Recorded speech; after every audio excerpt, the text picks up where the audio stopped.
আচ্ছা, আমরা যেটা পড়বো সেটা আজকে ডাইরেক্ট তোমাদের সিলেবাসে সেইভাবে হয়তো নেই, but it is a part of your 2D jail electrophoresis. এটাকে বলে 2D ডিফারেন্স জেল ইলেকট্রোফোরেসিস। ঠিক আছে? এই এই এই যে 2D ডিফারেন্স জেল ইলেকট্রোফোরেসিস, এই ব্যাপারটা কি তোমাদের কোনো আইডিয়া আছে? Any idea? না স্যার। না। আচ্ছা, একটাই এক- একই জেল, একটাই জেল ইউজ করা হয় এখানে। একটাই জেল ইউজ করা হয় এখানে, দ্যাট ইজ কারেক্ট।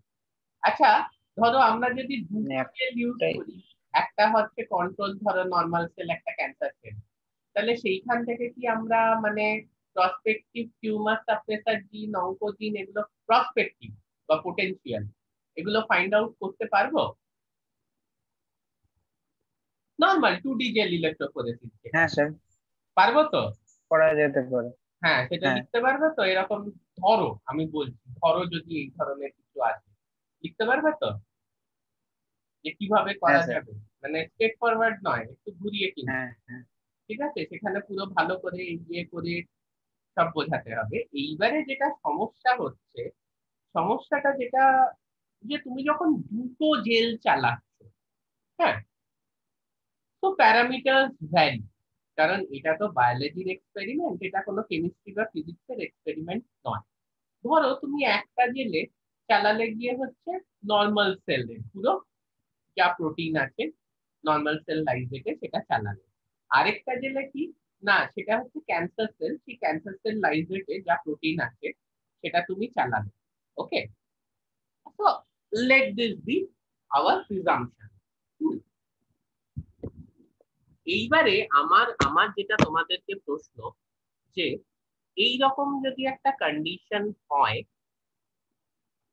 একদম কিন্তু দুটো জেলের মধ্যে এক্সাক্ট কম্প্যারিজন করাটা খুব ডিফিকাল্ট।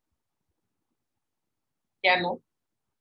না, তার কারণ হচ্ছে যে তোমরা নিজেরা, আমি জানি না কখনো এসবিএস পেজ চালিয়েছো কিনা, হ্যাঁ, ওই রকম রেপ্লিকেশন, বিশেষ করে 2D gel which is an art rather than a science, সেখানে ওই রকম রেপ্লিকেশন ডেটার হওয়া সম্ভব নয়। ওকে, তোমার sample loading which is again a very difficult task, এই ক্ষেত্রে সেটাই কিছু গড়বড় হয়ে যেতে পারে, স্টেনিং প্রসিজারে গড়বড় হতে পারে। ওকে, তো আমরা ওইভাবে, আমি যেটা বলতে চাইছি যে দুটো জেলকে কম্পেয়ার করাটা একটু difficult.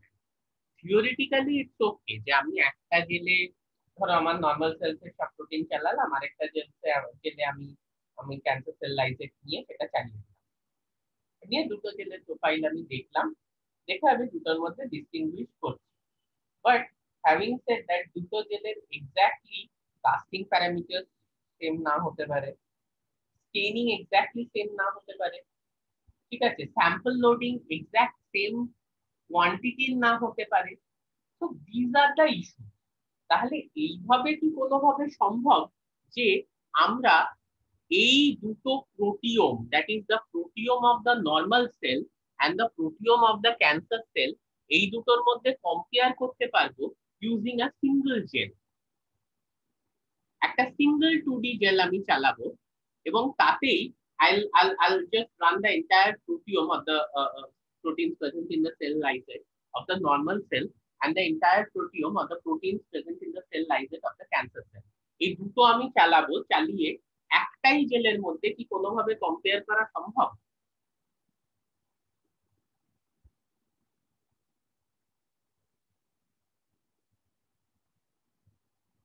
What do you think? একটু ভেবে বলো। 2D dig, difference gel electrophoresis.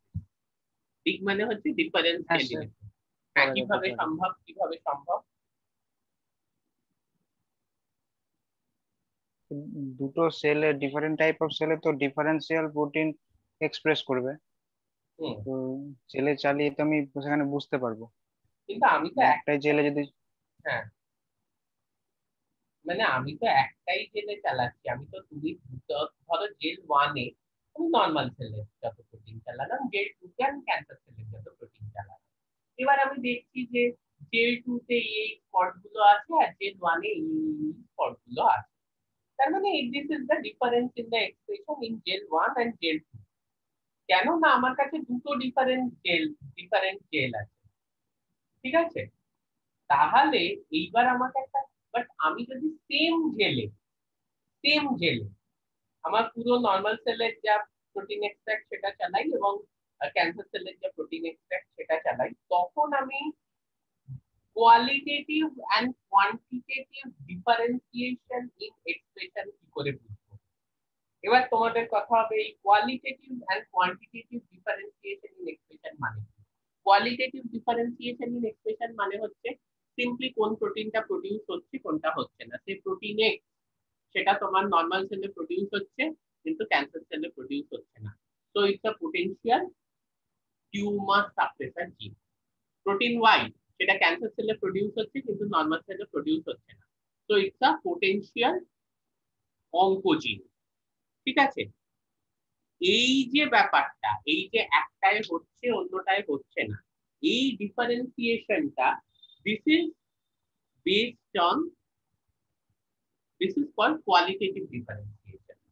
ঠিক আছে? একটাই হচ্ছে অন্যটায় হচ্ছে না। Now life is not always this much easy.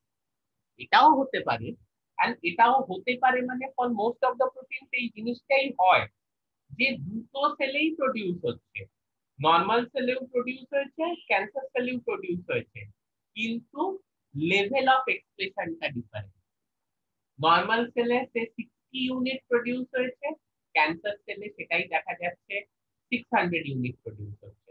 তাহলে you will get to see the spot in both the normal cell gel and the cancer cell gel.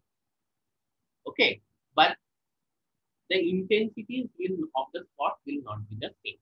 There you have software যেটা কি কোয়ান্টিটেটিভলি বলতে পারে যে হাই ওভার এক্সপ্রেশন হচ্ছে of a protein in cancer cell compared to normal cell. So this protein, otherwise the normal protein could have turned into a oncoprotein. যেমনি ধরো rat,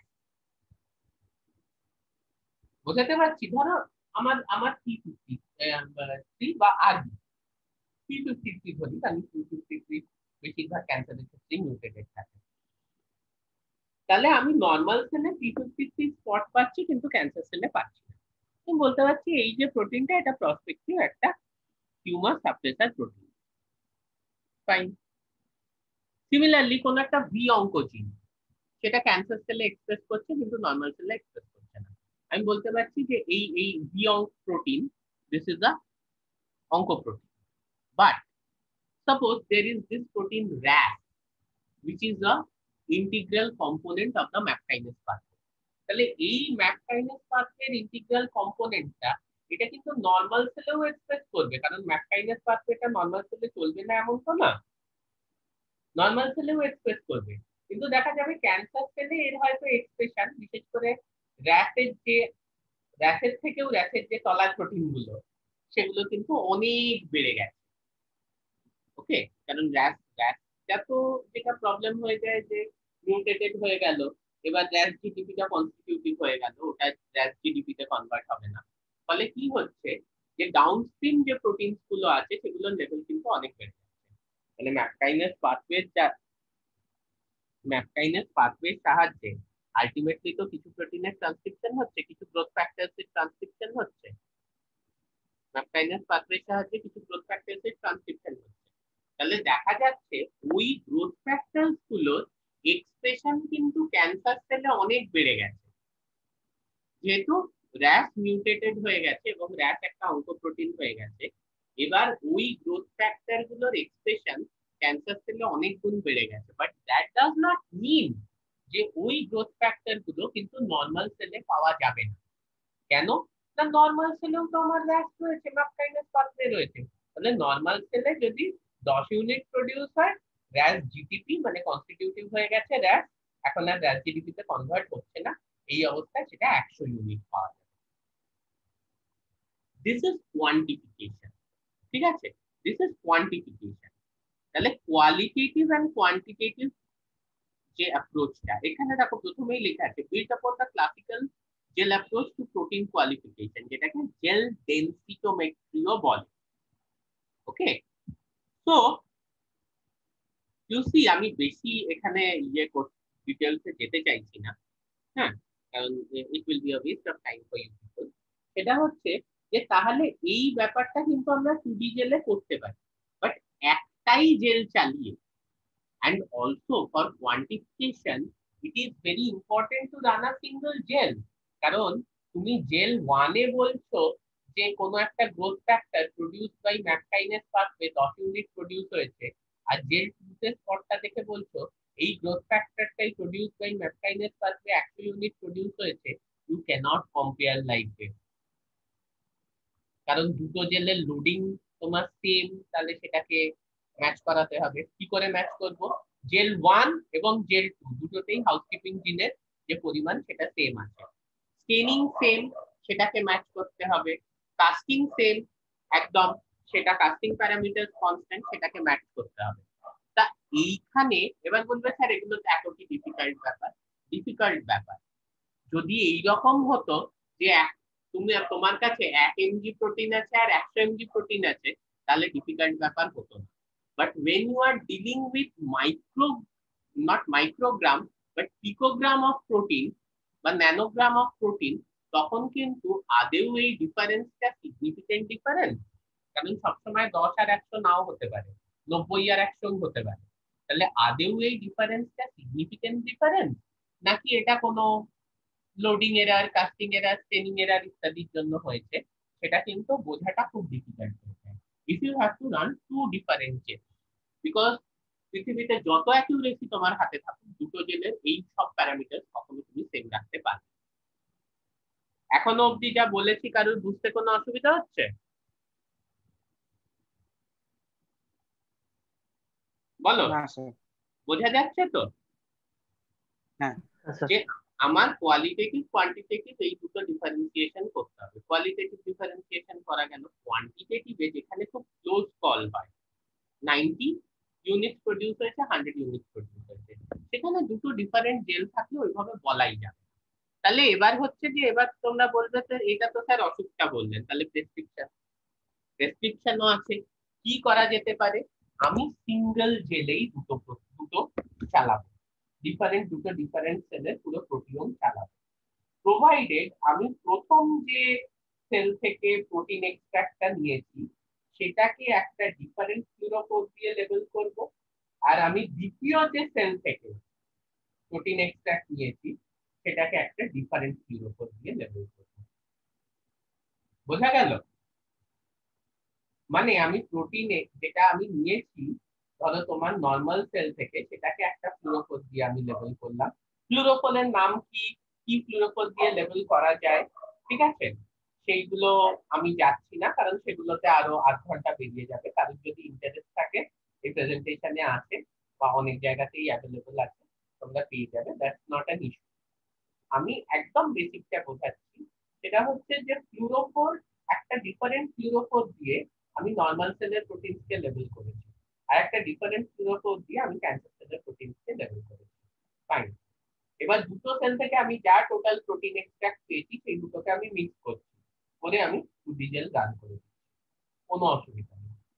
কি হবে? নর্মাল সেলের যে ফ্লুরোফোর আছে সেটা একটা ডিফারেন্ট কালার দেবে, ঠিক আছে, এক্ষেত্রে দেখা যাচ্ছে সেটা ব্লু কালার দিয়েছে, যখন করসপন্ডিং আমি এক্সাইটেশন ওয়েভলেংথে সেটাকে আর কি এক্সাইট করব, সেই ফ্লুরোফোরের করসপন্ডিং এক্সাইটেশন ওয়েভলেংথে। আমার যে ক্যান্সার সেল আছে সেই ফ্লুরোফোর, সেটার যে ফ্লুরোফোর আছে তার করসপন্ডিং এক্সাইটেশন ওয়েভলেংথে যখন আমি এক্সাইট করব, তখন আমি রেড কালার পাচ্ছি। তাহলে আমি কি করলাম? আমি নর্মাল সেল থেকে পুরো প্রোটিন এক্সট্রাক্ট করলাম, সেটাকে একটা ফ্লুরোফোর দিয়ে ট্যাগ করলাম, যেটার একটা ডিফারেন্ট কালারের ফ্লুরোসেন্স থেকে ডিফারেন্ট এক্সাইটেশন। ক্যান্সার সেল থেকে যা প্রোটিন পাচ্ছি সেটাকে একটা ফ্লুরোসেন্স দিয়ে ট্যাগ করলাম, এটা একটা অন্য কালারের ফ্লুরোসেন্স দেবে এবং এক্সাইটেশন ওয়েভলেংথটাও ডিফারেন্ট। এই দুটো প্রোটিওম বা protein extract from normal cell and cancer cell আমি পুরো মিক্স করে দিলাম, দিয়ে আমি 2D জেলটা রান করব। কোনো অসুবিধা নেই। রান হয়ে যাওয়ার পরে আমি কি করব? আমি জেল ডকে নেব, নিয়ে প্রথমে এক্সাইটেশন ওয়েভলেন্থ কত দেব, করসপন্ডিং টু আমার 1, মানে নর্মাল সেল যেটা ফ্লুরোফোর 1 যাতে ছিল তার করসপন্ডিং। তারপর আমি কি করব, একটা অন্য ইমেজ নেব, এখানে কি করব আমি এক্সাইটেশন ওয়েভলেন্থ দেব করসপন্ডিং টু ফ্লুরোফোর 2। তাহলে সেম জেলে চালিয়ে আমি কিন্তু দুটো প্রোটিওমকে আলাদা আলাদা দেখতে পাচ্ছি। এইবার দুটো এইটা তো আলাদা আলাদা দেখতে পেলাম। নেক্সট জিনিস সেটা হচ্ছে কো-স্পট ডিটেকশন। এখানে কিভাবে করা যেতে পারে, এখানে দুটো জিনিস করা যায়। একটা হচ্ছে ওভারলে ইমেজেস, মানে আমি নীল এবং লাল এই দুটোকে একে অপরের উপর চাপিয়ে দিলাম, কো-স্পট ডিটেকশন, দুটো স্পটকে একসাথে ডিটেক্ট করব। কো-স্পট ডিটেকশন, দুটো স্পটকে আমি এখানে এখন একসাথে ডিটেক্ট করতে চাইছি। কিভাবে, মানে নর্মাল সেলের দুটো স্পট মানে কি, নর্মাল সেলের প্রোটিন এবং ক্যান্সার সেলের প্রোটিন, এই দুটোকে আমি এবার একসাথে দুটোকে নিয়ে অ্যানালাইজ করতে চাইছি। কি করব, আমি একটার উপর অন্যটাকে চাপিয়ে দেব। তাহলে যে প্রোটিন গুলো, খুব মন দিয়ে শোনো, নর্মাল সেল এবং ক্যান্সার সেল দুটোতেই প্রডিউস হয়েছে, সেগুলোর ক্ষেত্রে মানে most of the housekeeping protein, আমরা কি কালারের স্পট দেখব, we will see a purple kind of spot. কেন না, ব্লু ফ্লুরোসেন্স বা নেভি ব্লু ফ্লুরোসেন্স এবং রেড ফ্লুরোসেন্স দুটো ওভারল্যাপ করে গেছে, নেভি ব্লু ফ্লুরোসেন্স আর রেড ফ্লুরোসেন্স ওভারল্যাপ করে গেছে। So we will see a purple kind of spot. তাহলে যেখানে আমি পার্পল স্পটস দেখছি, সেই প্রোটিনস গুলো বেসিক্যালি কি, those protein are expressed both in normal cell and in cancer cell। এই ওভারলে করার পরে, দুটো ইমেজকে ওভারলে করার পরে যেখানে আমি রেড স্পট দেখছি, those proteins are present only in the cancer cell, those proteins are present, যেখানে আমি রেড স্পট দেখছি, those proteins are present only in the cancer cell and could be potential oncoprotein। আর overlay করার পর যেখানে আমি শুধু ব্লু স্পট দেখছি, those proteins are expressed only in normal cells and they could be potential tumor suppressor protein। তাহলে overlay করার পরে দুটো ইমেজকে কো-স্পট ডিটেকশনের দরুন আমি তিন ধরনের স্পট দেখতে পাবো। একটা হচ্ছে ব্লু স্পট, যেটা শুধু নর্মাল সেলে যে প্রোটিন গুলো এক্সপ্রেস হচ্ছে, পোটেনশিয়াল টিউমার সাপ্রেসার প্রোটিন। একটা হচ্ছে রেড স্পট, যেটা অনলি ক্যান্সার সেলে এক্সপ্রেস হয়েছে, দোজ আর পোটেনশিয়াল অঙ্কোপ্রোটিন। আর বেশিরভাগ প্রোটিনই উভয় সেলেই এক্সপ্রেস হয়েছে, ফলে will see a purple colour for this, blue plus red এর একটা mixture, and these proteins are potential housekeeping proteins। ওকে, এরপরে আরো একটা ব্যাপার করা যায়, যে ইমেজ অ্যানালিসিসে একটা তো হচ্ছে ওভারলে ইমেজ করা গেল কো-স্পট ডিটেকশনে, আরেকটা হচ্ছে ডিফারেন্সিয়াল কোয়ান্টিফিকেশন। ভয় নেই, এগুলো কোনোটাই তোমাদেরকে নিজেদেরকে করতে হবে না। 5 লক্ষ টাকা দিয়ে যে মেশিনটা কেনা হয়েছে, জেলডক এবং সেই মেশিনের সফটওয়্যার, এগুলোই করে দেবে, ঠিক আছে। ইমেজ অ্যানালিসিস ডিফারেন্সিয়াল কোয়ান্টিফিকেশন মানে কি, ধরো একটা প্রোটিন দুটো সেলেই এক্সপ্রেস হয়েছে, মাইন্ড ইট, যেহেতু সেটা দুটো জেলেই চলেছে, এইবার কিন্তু আমরা ডিফারেন্সিয়ালি সেটাকে কোয়ান্টিফাই করতে পারি। মানে নর্মাল সেলে সেটা 90 ইউনিট এক্সপ্রেস হয়েছে এবং ক্যান্সার সেলে সেটা 100 ইউনিট এক্সপ্রেস হয়েছে। এবার কিন্তু কাস্টিং স্টেনিং এই প্যারামিটার গুলো আমাদের আর মাথায় রাখতে হচ্ছে না, লোডিংটা স্টিল মাথায় রাখতে হচ্ছে, বাট লোডিং এর ক্ষেত্রে আমরা যদি বেশিরভাগ হাউসকিপিং প্রোটিনস এর এক্সপ্রেশনটা সেম দেখি, তাহলে we can negate that factor. Loading এর ক্ষেত্রে আমরা যদি বেশিরভাগ হাউসকিপিং প্রোটিনস এর এক্সপ্রেশন সেম দেখি, we can negate that factor. But there is no issues with casting staining etcetera, because we have the same gel. তাহলে এখন যেটা হবে আমাদের, আমরা কিন্তু কোয়ান্টিফাই করতে পারবো। ধরো প্রোটিন এ, সেটা নর্মাল সেলেও এক্সপ্রেস হয়েছে 50 ইউনিট, আর ক্যান্সার সেলে কিন্তু সেটা এক্সপ্রেস হয়েছে 100 unit. Now this image analysis could be done by sophisticated Geldof instruments, and this kind of differential quantification will let us know যে কোন প্রোটিনের ওভার এক্সপ্রেশন হচ্ছে in case of cancer cell। ঠিক আছে, দুটোতেই এক্সপ্রেস করছে, normal cell এবং cancer সেলে, বাট ক্যান্সার সেলের ক্ষেত্রে ওভার এক্সপ্রেশন হচ্ছে। যেটা আমি বলছিলাম, ধরো কোনো গ্রোথ ফ্যাক্টর হলো, ম্যাপ কাইনেস পাথওয়ে দিয়ে সেই গ্রোথ ফ্যাক্টরের ট্রান্সক্রিপশন হচ্ছে, ভালো কথা, নর্মাল সেলেও হচ্ছে। র্যাস নর্মাল সেলেও কাজ করে, র্যাস র্যাপ মেক ইয়ারকে এক্সেট্রা। ক্যান্সার সেলে যেহেতু র্যাস জিডিপি কনস্টিটিউটিভ, ফলে র্যাপের বেশি এক্সপ্রেশন হবে, মেকের বেশি এক্সপ্রেশন হবে, ইয়ারকের বেশি এক্সপ্রেশন হবে, ফলে বেশি পরিমাণে গ্রোথ ফ্যাক্টর প্রডিউস হবে। তো ক্যান্সার সেলে কিন্তু আমি গ্রোথ ফ্যাক্টরের এক্সপ্রেশনটা অনেক বেশি হয়ে যাচ্ছে সেটা দেখতে পাই। Okay, so this is the concept. Not only we could see by overlying images that which proteins are expressed qualitatively, but also we can differentially quantify different proteins based on their level of expression or overexpression within the cell. Now, once you have this data, এবার তুমি কি করতে পারো? Suppose there is an oncoprotein, you can definitely design a drug against it or an inhibitor. ধরো কোনো প্রোটিনের expression বেড়ে গেছে, ডিফারেন্সিয়াল কোয়ান্টিফিকেশনে আমি দেখলাম, তাহলে সেই ধরনের গ্রোথ ফ্যাক্টর বা সেই ধরনের কোনো সিগন্যালিং প্রোটিনের কে আমি নক ডাউন করলাম বাই সেন্ডিং আ এসআইআরএনএ। আমি এগুলো বলছি কারণ যুদ্ধজিৎ স্যান্ডউইচটা সেরকম প্রজেক্ট লিখেছিল, অ্যাকসেপ্ট হোক না হোক, অ্যাটলিস্ট একটা আইডিয়া তো পেয়েছে, জীবনের ধন কিছুই যায় না তারা, দেখবে এগুলো অবশ্যই এমএসসি তে কাজে লাগবে। ঠিক আছে, যাই হোক, তো দিস আর দ্য ওয়েজ, মানে ডিফারেন্সিয়ালি কোয়ান্টিফাই করে দেখলাম এক্সপ্রেশন বেড়ে গেছে। তো আমি একেবারে সেই প্রোটিনটাকে কিন্তু তার এগেইনস্টে ড্রাগ ডিজাইন করতে পারবো না, গ্রোথ ফ্যাক্টর একেবারে ড্রাগ ডিজাইন করে দিলাম, খুব সমস্যা। টাইরোসিন কাইনেজ ইনহিবিটর বলবে স্যার আছে তো, হ্যাঁ আছে, they have a lot of side effects. তো আমি দেখলাম যে এসআইআরএল এর মাধ্যমে যদি সেটার এক্সপ্রেশনটা একটু কমিয়ে দেওয়া যায়, নর্মাল সেলের লেভেলে নিয়ে আসা যায়।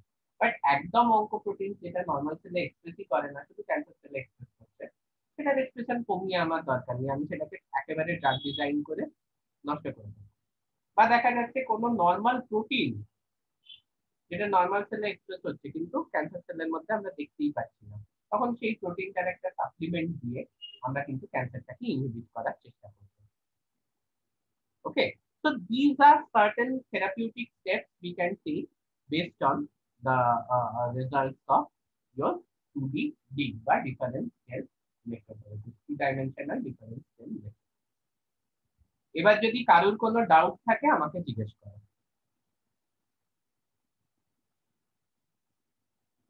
তাহলে স্যার যখন পোস্ট স্পট ডিটেকশন করছি তখন হ্যাঁ একসাথে কি দুটো ওয়েভলেন্থে অ্যাপ্লাই করা হচ্ছে?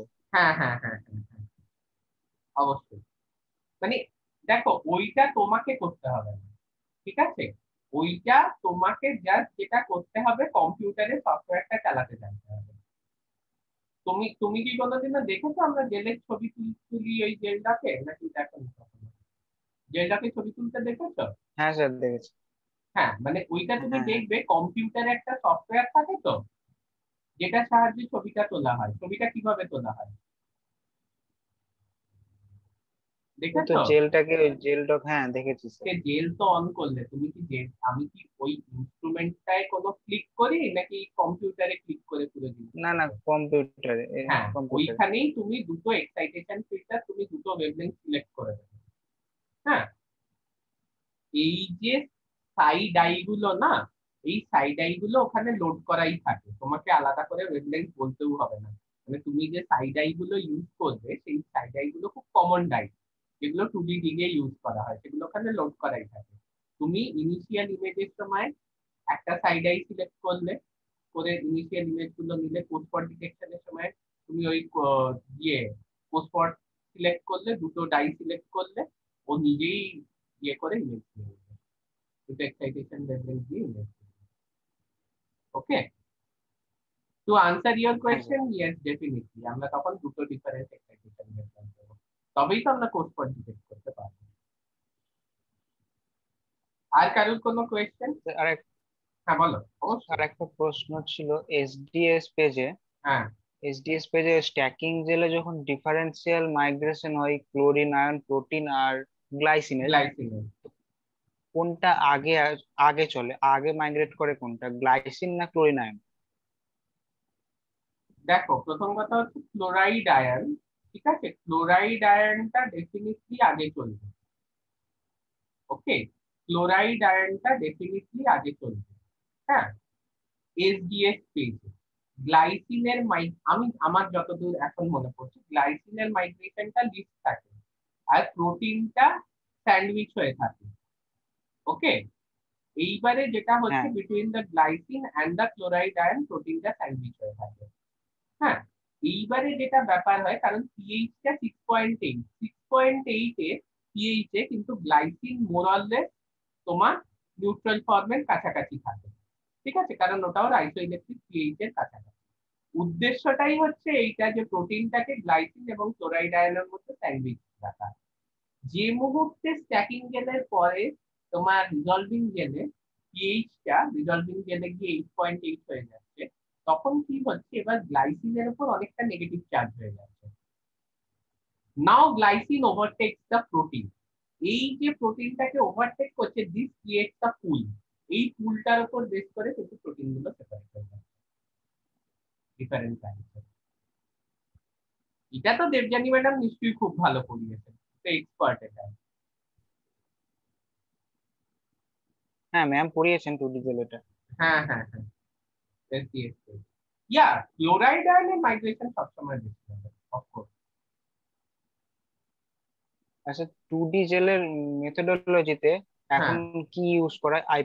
আইপিজি স্ট্রিপ দিয়ে ইউজ করা হয়, না আপনি বলেছিলেন কি একটা ঘোরে ওখানে জেল, ওখানে স্যাম্পেল লোড করতে হয়, না না, কোনটা ইউজ করা হয়? ওইটা ওইটা যেটা ব্যাপারটা হচ্ছে যে এখন ডিজেলটা পুরোপুরি অটোমেটেড হয়ে গেছে।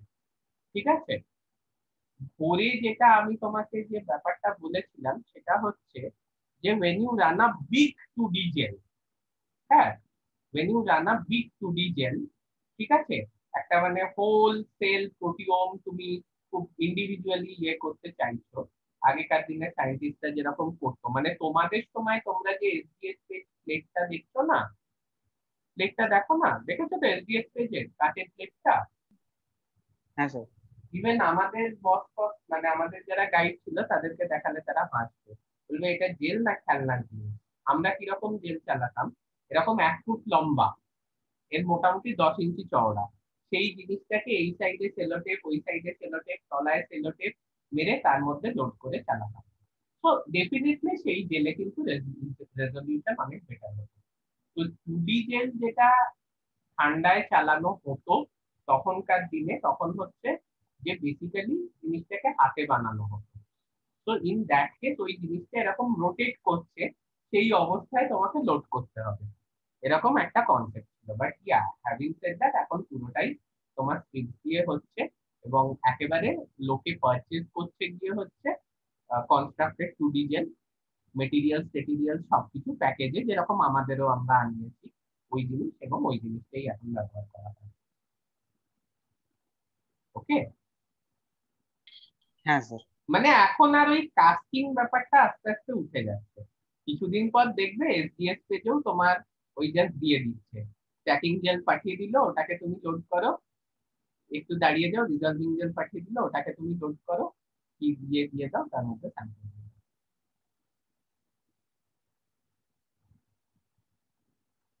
বাট আগেকার দিনে ওইভাবেই করা হতো, ডিজেল লোডটা ওইভাবেই করা হতো, এবং এখনো যারা কনভেনশনাল সায়েন্টিস্ট তারা ওটাকেই প্রেফার করে। যেমনি ধরো কেমিলুমিনেসেন্স, এখন যে কটা ওয়েস্টার্ন ব্লট আছে বা যা আছে সব কেমিলুমিনেসেন্স দিয়ে দেখানো হয়। ঠিক আছে, একটু 90s এর সায়েন্টিস্টের কাছে যাও, বলবে এগুলো তো 2 নম্বরই জিনিস, অটো রেডিওগ্রাফি করে দেখাও, নাহলে আমরা মানিই না। তো দিস আর দ্য অ্যাপ্রোচেস যেটা নিয়ে তোমাদেরকে বেশি ভাবার দরকার নেই। আমি বারবারই বলি যে আই ডোন্ট থিঙ্ক যে কিট প্লাজমিড আইসোলেশনে কিট ইউজ করাটা কোনো বাজে জিনিস, বা জেনোমিক ডিএনএ আইসোলেশনে কিট ইউজ করাটা কোনো বাজে জিনিস, কারণ সব ল্যাবেই সেটা করা হয়। বাট স্যার এসেছিলেন, শান্তি স্যার, খুবই রেসপেক্টেড লোক আমার কাছে, তিনি এসেছিলেন, তিনি কিন্তু বলেছিলেন এটা কিট দিয়ে কেন শেখাচ্ছ, একেবারে কেমিক্যাল মেথডে শেখাও, তবে তো এরা শিখবে। বাট হ্যাভিং সেড দ্যাট, তুমি যখন এখন ল্যাবে যাবে আইআইটি ইন্দোরে, সেখানে তো তোমাকে কেমিক্যাল মেথডে আইসোলেট করতে হবে না, তোমাকে কিটটা ইউজ করেই আইসোলেট করতে হবে। তো যেটা এখন করতে হচ্ছে, এখন সবাই স্ক্রিপ্ট ইউজ করছে, তো ইটস বেটার যে তোমরাও স্ক্রিপ্ট কিভাবে লোড করতে হয় সেটাই শেখো। আর ওই ধরনের পেপার ক্রোমাটোগ্রাফি, প্র্যাকটিক্যাল প্র্যাকটিক্যাল আস্তে আস্তে, থিন লেয়ার ক্রোমাটোগ্রাফি আস্তে আস্তে এগুলো তুলে দেওয়া হোক, যেগুলো এই মুহূর্তে আর কোনো ল্যাবে ইউজ হয় না। Okay, okay, we have don't have any time. কারোর যদি কোনো ডাউট থাকে জাস্ট লেট মি নো।